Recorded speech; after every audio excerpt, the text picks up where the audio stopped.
বাংলাদেশের মেয়েরা বিশ্বকাপে আগামী সেপ্টেম্বর অক্টোবরে ভারতে অনুষ্ঠেয় নারীদের ওয়ানডে বিশ্বকাপে কোয়ালিফাই করেছে বাংলাদেশ। সেইখানটাতে উড়বে বাংলাদেশের পতাকা।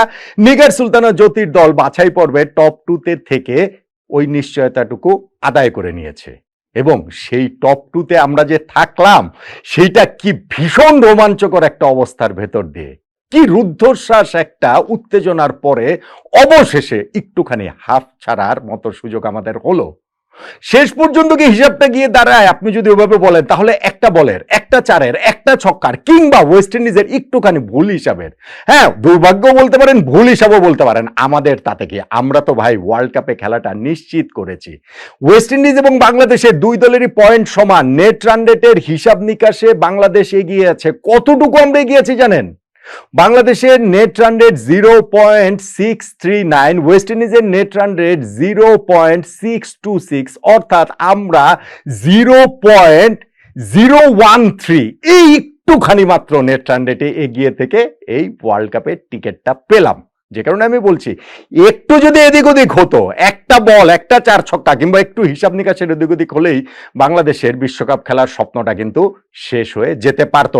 এরকম রোমাঞ্চকর ভাবে ওয়ার্ল্ড কাপের টিকিটটা পেলাম বলেই বোধহয় আনন্দটা আরো একটু বেশি লাগছে। এখন আপনি বলতে পারেন যে আগের রাতে ওই ফুটবলের কথাটা, যেখানে ম্যানচেস্টার ইউনাইটেডের ওইরকম একটা কামব্যাক হলো, ওরকম একটা থ্রিলিং ফুটবল হয়েছে, ওইরকম একটা উত্তেজনা হয়েছে, কিন্তু ভাই এটা তো বাংলাদেশ, এটা তো আমাদের দেশ, আমাদের দল, আমাদের মেয়েরা, ফলে এইটার আনন্দটাও আসলে অন্যরকম, অনেক অনেক অনেক গুণ বেশি।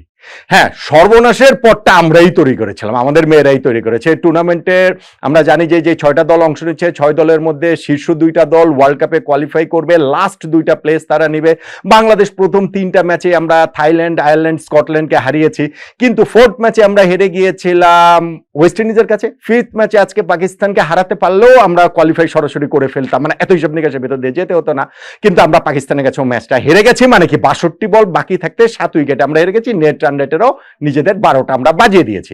এখন আমরা জানি যে আমাদের নেট রান রেটটা আমরা শেষ করেছি ওই যে বললাম 0.639 থেকে। ওয়েস্ট ইন্ডিজ থাইল্যান্ডের খেলাটা আমাদের ম্যাচ শুরু হওয়ার বেশ কিছুক্ষণ পর শুরু হয়েছে, ফলে ওয়েস্ট ইন্ডিজ থাইল্যান্ড যখন আগে ব্যাটিং করে 166 রানে মানে তারা আটকে গেল, ওয়েস্ট ইন্ডিজের সামনের হিসাবটা তারা জানতো কি করলে তারা ওয়ার্ল্ড কাপে কোয়ালিফাই করতে পারবে, অর্থাৎ জিততেই তো হবেই, জিতলে তো বাংলাদেশের সমান পয়েন্ট হবে। নেট রান রেটে বাংলাদেশকে কিভাবে তারা টপকে যেতে পারে, সেজন্য তাদের সামনে প্রথম হিসাবটা ছিল 10.1 ওভারের মধ্যেই তাদের জিততে হবে, এবং সেই পথে ওয়েস্ট ইন্ডিজ কিন্তু ছিল রে ভাই। প্রথম 5 ওভারে তারা বিনা উইকেটে 75 রান তুলে ফেলেছিল। 6 নাম্বার এবং 7 নাম্বার ওভারে তাদের 2 ওপেনার আউট হয়ে গিয়েছেন বটে, স্পেশালি 7 নাম্বার ওভারের যে লাস্ট বলটাতে যখন ম্যাথিউস আউট হলেন 29 বলে 70 রান করা, ওইটা বাংলাদেশের জন্য একটা ভালো ব্যাপার। 8 নাম্বার ওভারটা থেকে তারা মাত্র 10 রান নিয়েছে, ওইটা বাংলাদেশকে অনেকখানি এগিয়েছে, মানে বাংলাদেশ বলছি কারণ বাংলাদেশ এই ম্যাচে না থেকেও প্রবলভাবে আছে। তখন হিসাবটা দাঁড়িয়েছে যে 9 নাম্বার এবং 10 নাম্বার ওভারে তারা 2 ওভারে 41 রান তুলে ফেলেছে, কিন্তু ওই যে 10.1 ওভার শেষে গিয়ে স্টিল দেখা গেল যে তারা আরো 10 রান পিছিয়ে রয়েছে 167 ওই টার্গেট থেকে। তাতে কি ওয়েস্ট ইন্ডিজের সম্ভাবনা শেষ হয়ে গেল? 1 নাম্বার ইকুয়েশন থেকে তারা ছিটকে গিয়েছে, বা তাতে কি বাংলাদেশের বিশ্বকাপ খেলা নিশ্চিত হয়ে গেল? না, ওই সময় সেটা হয়নি। আপনাদের নিশ্চয়ই মনে রয়েছে ওই যে বছর 2 আগে আফগানিস্তানের একটা ইকুয়েশনে হিসাবের হেরফের করেছিল, তাদের ওই অ্যানালিস্টের ওই হিসাবের ভুলের কারণেই যে তারা ওই ছিটকে পড়লো, সেটা নিশ্চয়ই মনে আছে নিশ্চয়ই 2003 সালে শন পোলকের সেই সাউথ আফ্রিকা কিভাবে বিদায় নিয়েছিল। সো ওই একটা হিসাব নিকাশ তখনও সামনে ছিল ওয়েস্ট ইন্ডিজের, যে তারা স্কোরটা সমান করার পর লাস্ট বলে যদি, বা সমানের একটু আগে গিয়েও যদি লাস্ট বলে 4 ছক্কা মেরে তখন নেট রান রেটের ওই জায়গাটাতে তারা এগিয়ে যেতে পারত। কিন্তু সেকেন্ড বলটাতে ওই 11 নম্বর ওভারের যখন ওইখানটাতে হচ্ছে গিয়ে মানে ওই 17 বলে 48 রান করা ইন্ডিয়া আউট হয়ে গেলেন, তখন তাদের জন্য ইকুয়েশনটা আরো কঠিন হয়ে গেল।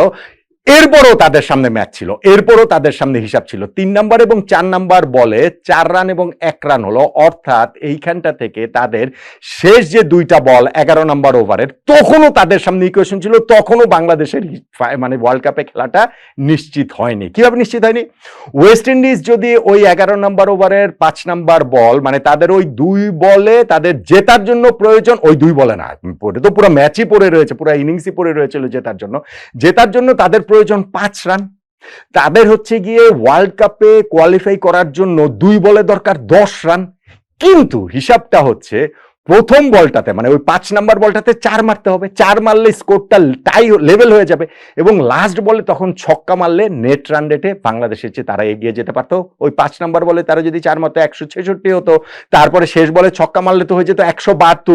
দেখেন নেট রান রেটে বাংলাদেশ এগিয়ে ছিল মাত্র 0.013-তে।